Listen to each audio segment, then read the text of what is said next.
chat and super stickers. And for those of you who have not enabled super chat or super stickers, you can do that within your channel settings. So you only need to enable this once. And once you've enabled it, all live streams will allow viewers to use super chat or super stickers during your live streams. Okay. So what is a super chat and a super sticker? A super chat is a specific message with it's a message with a specific dollar or money amount tied to it. Okay. So there's, for example, a user types in a message, they send in with a money value amount to it, and that gets pinned to the top of the live chat for a short duration. The best practice around this is if you want to encourage super chat behavior, is that if someone sends in a super chat, it's great to acknowledge that, saying thank you very much for sending in a super chat. You could also do things like a Q&A session with super chats. So you're saying, okay, I'm going to be taking questions from the audience now. I'm going to prioritize questions that are sent in via super chat. So that's one way to do it. Another way is to also let your audience know, hey, by the way, I've enabled super chat and super stickers on my channel. It helps to, when you send the super chats in, the super stickers in, it helps to my channel contribute to what I love doing.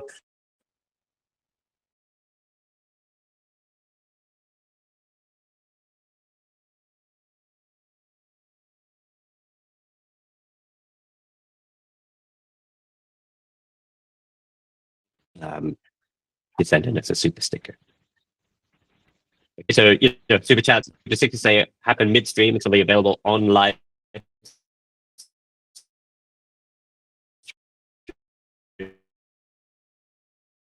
Are still available on live streams, but super chats.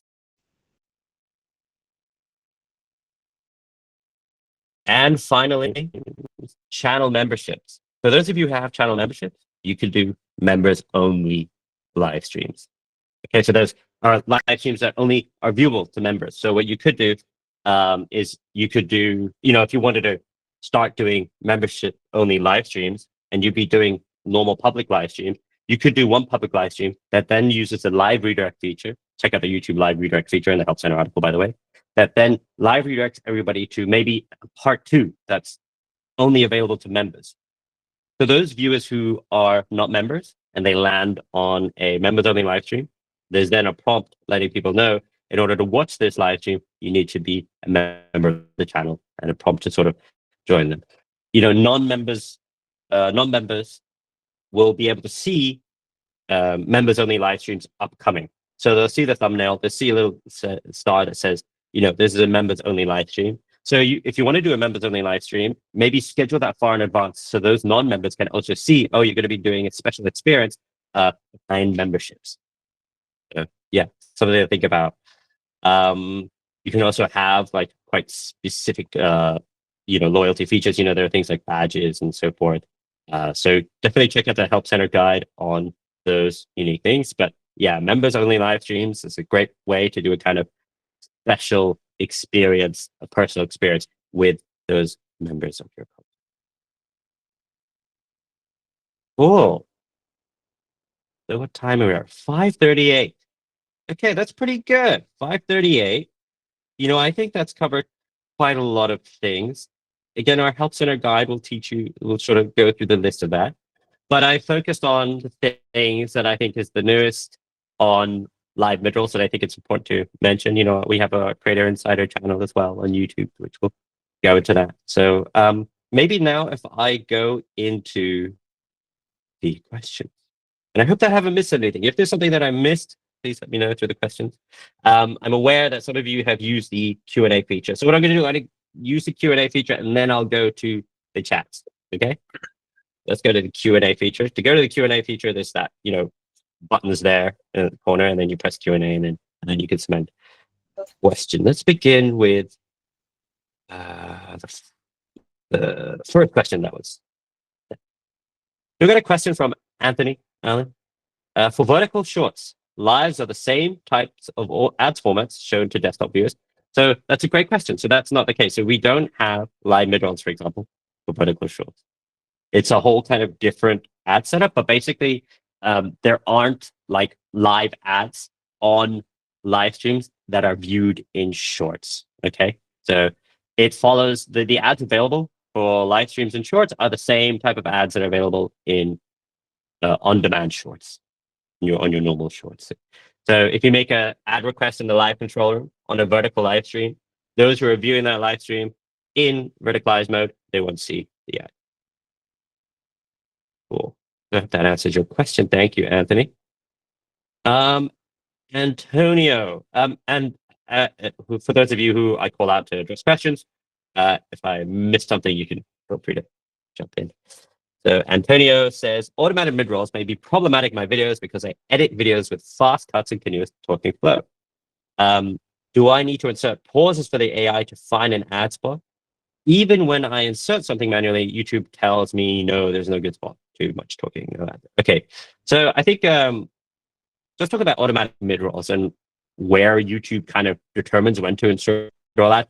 We're using just very, very basic signals. I don't think you should try to try to figure out where YouTube will insert a mid-roll ad. Mid-roll ads, automatic mid-roll ads can be disruptive. Okay, so I don't think you should try to necessarily engineer a moment. Things like lulls in content, like no audio or like still images and stuff like that. Using basic signals, but like generally, I think you should just kind of go. If you're going to use automatic mid rolls, you should just accept that a mid roll might appear at a random moment at a place where you don't necessarily want to intend. I think one feature that I maybe didn't go into here actually was when you have automatic mid rolls enabled on a live stream. In the live controller, there then appears next to the insert ad button a pause mid roll ads button, and that when you hit that pause mid roll ads button for 10 minutes, YouTube will not insert an ad for 10 minutes. So that's, if you come to a critical moment, you're like, okay, I've got mid-roll ads inserted and I'm coming to a critical point. I don't want ads at this point. You can go in and you can hit that pause automatic insert ad. Okay. I'm just going to go ahead. I hope that kind of answered your question, Antonio. Anthony. Anthony again, cool. Anthony, I love you got the questions coming in. All right. The live control center is completely different to the edit feature, which is more simple to use. So the selecting the aggressiveness, I go to edit once live. How do you select it from the live control? Yeah. So in the live control room, you click on edit, you click on monetization. And then through there is where you enable the automatic or the different levels of the automatic ad insertion. So in the live control room, you set up your live stream, you click on edit, you click monetization, and you'll find the insert ads there. Does that answer your question? You want to unmute just to maybe if I... Yeah, it sort of does. I just thought, I don't know why, just with the edit feature, it just seems it's easier to see, plus it's in light mode, whereas I can change it to light and dark mode, whereas in the live control room, it seems like there's a lot of information on it as well. Yeah. So I'm like, I see where edit is, but it's like I can't navigate back to live control because I'm using OBS. So I go from OBS, then I'll go to my live. Do you get what I mean? I go directly to my live stream and then tap on the edit on the bottom of it. Yeah, I don't know how to get back to that live. Yeah. Okay, I see what you're saying. So remember just at the beginning, I talked about the new feature, the new little setting. So I'm just going to jump all the way back here. There it is.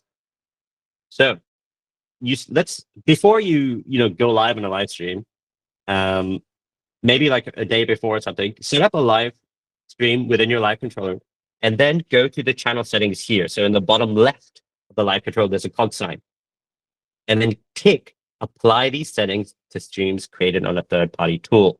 So that means if you tick that, the next stream you create through OBS will have those settings applied that you set up on that live stream. So I think that'll help prevent you having to jump between windows, especially as you're coming to near the go live time.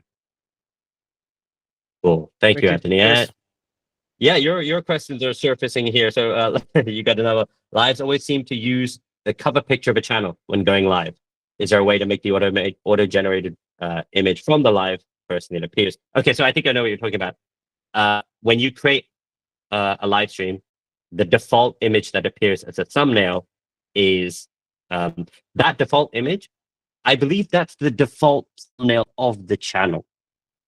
So if you've if you change your default image of your channel, I think that helps in our guide. Will show you where to change that. That will change the images that appear there. But yeah, when you do, the other thing you could do is that when you're creating a live stream, you would hit on the drop down and you would select another live stream to reuse settings. But I appreciate that also you're probably creating settings you're probably creating live streams through OBS. So yeah, you would have to actually go back in and change the thumbnail manually, actually. With any of the features of the live control that that anybody here is using and you don't like it, there's a send feedback button on the live control interface. When you click that send feedback button, you can also then have an option to highlight the area of the live control that's giving you a bit of difficulty, and then you type in the description. Doing that kind of helps us to manage the influx of feedback. So it's super helpful to do that for us. Thank you. Cool. Okay, Anthony, you got quite a lot of questions. What I'm going to do, Anthony, is I'm going to just jump into the chat to see what other questions you missed, and then we'll come back to your other ones. So I appreciate all the wonderful questions you've got coming in. Let's just make sure other people get a chat. So I'm going to scroll through the in-chat messages here.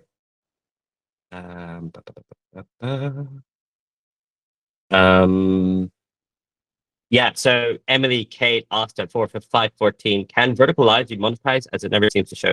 Vertical lives can be monetized, but you're not going to get the live mid-roll features or those ad features that I talked about. The ad features on vertical lives, that's those live streams and shorts, it's the same ads that you see on standard shorts, as you're scrolling through. But you can have super chats and live shopping on vertical live stream. So when you set up a vertical live stream, you can enable monetization, you can pin shopping items, and people can also submit super chats. Stickers. Thank you, Emily. I'm going to focus on specifically monetization questions. I appreciate there's probably a lot of questions around YouTube Live, but I'm just going to focus, as today is a subject on monetization, I will focus on those questions. So Ethan Parkins asked, do your members get ads? So I assume that's during your membership live stream, you can also request ad breaks, and members will see ad breaks as well. So even if you're doing a public live stream, you hit the insert ad button, members will also see ads. YouTube premium viewers are the ones who don't see ads. All right, so just gonna scroll through the chat. All right, I'm gonna jump back to the questions. Again, I appreciate that there are some questions that are there. They're not quite related to monetization, so I'm just gonna hold off on answering those. We do a lot of sessions, CPMs do a lot of sessions on YouTube Live, so I hope you have an opportunity to answer the non-monetization questions in those sessions. Cool.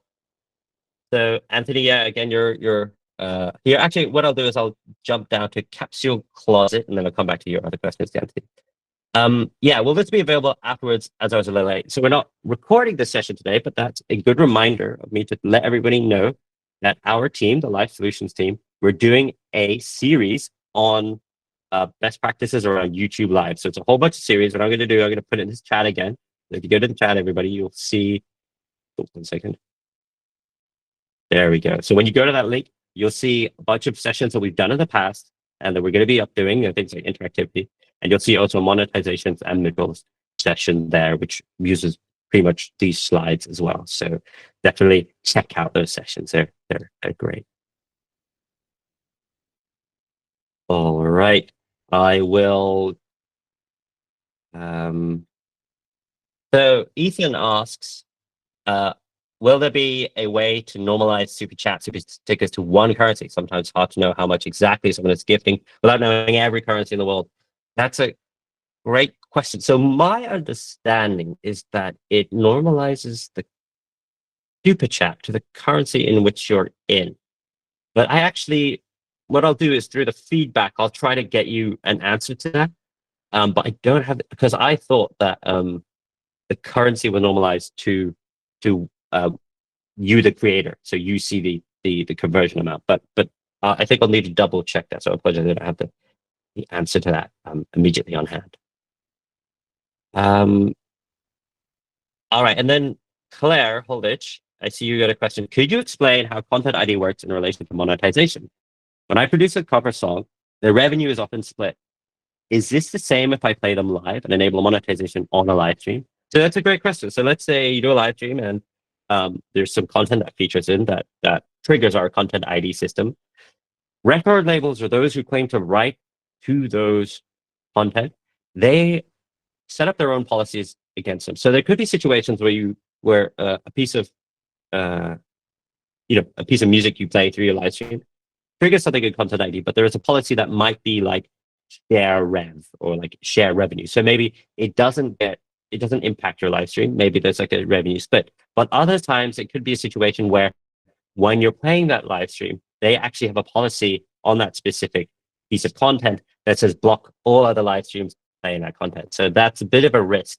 So when it comes to, wanting to produce a cover song or engage in a piece of material that might have copyright against it, it's important to talk to that rights holder before doing that to prevent the live stream being impacted by that. I appreciate this is actually quite a complicated space, and we do have like our help center guys, and we even do have like content copyright ID teams who are managing this and addressing this. So I appreciate it's quite complicated. So again, our help center guide, our content ID, I think it's a resource that I can refer to at this point. But yeah, just be careful about paying content that could trigger a content ID system. All right, so I take questions again from you, Anthony. Let's have the cost there. Is there a quick link or maybe a button you can click to navigate back to the live control room quicker? Yeah, okay. It's quite hard to find bookmarking Google. Yeah. Okay, I see what you're saying. So I think that when you're live streaming and you want to quickly get to the YouTube live control room, go to the browser and type in youtube.com/live streaming. I'm just going to actually work. Right, so click on that now, and you're taken immediately. So long as you're logged into your channel, you're taken directly to your YouTube studio. So then you'll see the list of all the live streams that are there. Any live stream you're live on will appear at the top. So I would say that's the quickest way. Yeah.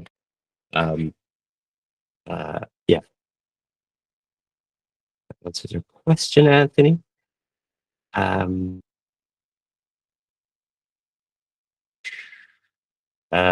right, good. If anyone else wants to send a question, we still got 8 more minutes. All these wonderful questions that are coming. Thank you so much.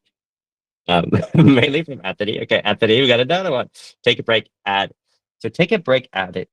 Extending, is there a countdown for creators to know how much time of the ad remains? Yeah, so there's a countdown timer that happens when you trigger the take a break ad, and then after the countdown timer, there's then the prompt letting you know, asking you, do you want to extend the ad break or are you ready to go back to live? So again, if you trigger a take a break ad feature, you don't have to rush around for whatever minutes that you selected. It's just the kind of countdown timer there. It's letting you know, okay, after that duration, then you could choose to jump back in or not.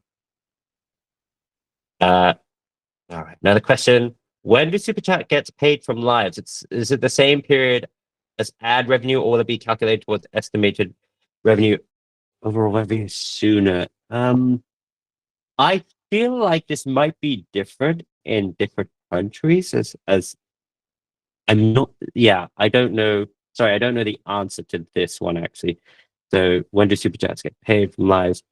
Let me see if I can get back to you on an answer on this one as well, but I don't have, it's a good and important come to that. And maybe for those of you who are using Super Chats, maybe you could chime in and share experiences in terms of receiving the revenue from Super Chats and how you receive that.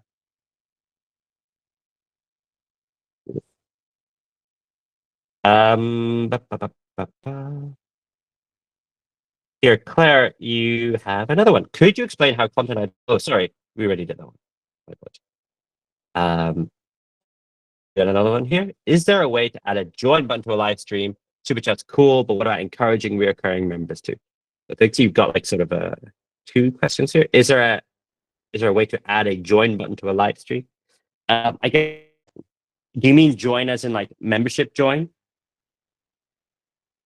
Anthony, you there?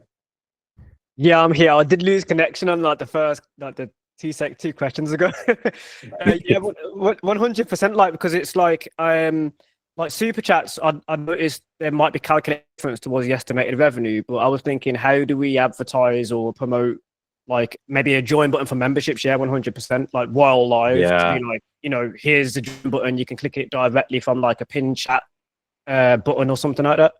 So That's like a really good idea. yeah, so like literally putting that button as like when you get a super chat of a sticker, which I've got recently, it's at the top, but then people are like, oh, that's what it looks like. Let me click on it and see if I can do it. So like maybe having like a join button to pin on the chat to be like, click this, rather than try to make it as a link, which I've done with my subscribe button once. I made like a link. Yeah, if you you directly subscribe. I don't know if that feature. Yeah, I don't know if there's like a join button feature for that you can superimpose on a live stream or having a link. My understanding is like you're usually on the channel homepage or maybe even at the bottom there. But what you could do is maybe do a members only live chat stream. So what you can do is when you have a live stream, you can have your live chat set to only members only live chat. So that only members can partake in the chat. So at least you're letting people know, oh, okay, there's a membership feature here, and to be a part of this live stream, to be part of this interactivity, I have to join. I have to become a member. So I think that's a cool switch. But that's great feedback. Let me see if I can find a way of doing that. My idea would be like some URL that you could pin in the super chat. But yeah, can you get a URL from the join button? I guess if you like right click on it and see if you can get the copy URL, see if that works. Right. Otherwise, I'll try and feed that back to our team. Oh, thanks, Anthony.